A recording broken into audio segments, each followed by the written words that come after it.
ይሄ የቁረይሹ ልጅ ችግር ገጥሞታል። ሁለት ሰዎች መጡና ነጭ የለበሱ ያዙና አስተኙት፣ ሆዱንም ቀደዱት።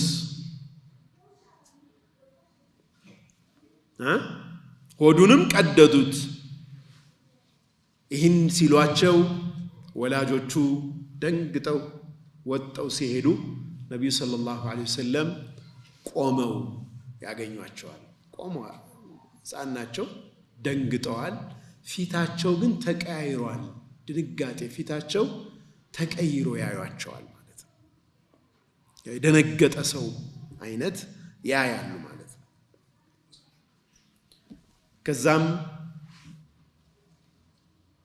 ሐሊመቱ ሰዕዲያንና ባለቤቷን ነብዩ ሰለላሁ ዐለይሂ ወሰለም ሕፃን ሆነው ልክ ሲመጡላቸው ሲያዩአቸው አቅፈዋቸው ማልቀስ ይጀምራሉ። በጣም ያለቅሳሉ።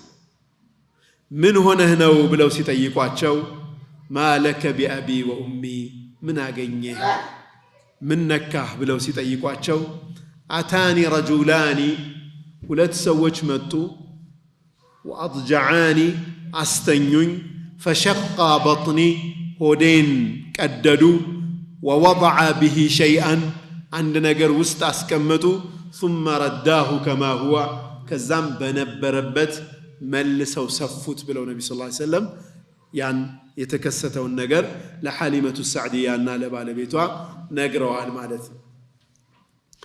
ይህ ሲሆን እንግዲህ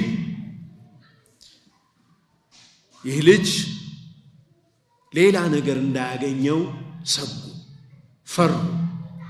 አንድ ነገር ሳያገኘው ልጃችንን በፍጥነት መመለስ አለብን ብለው ወዲያውኑ ወደ አሚና መለሱት። አሚና ደግሞ ስታይ ምን ነው ምን ሆናችሁ ለምናችሁ ወስዳችሁ ይህንን ሕፃን እንዴት ባጭር ጊዜ ይህን መለሳችሁት ብላ ትጠይቃቸዋለች።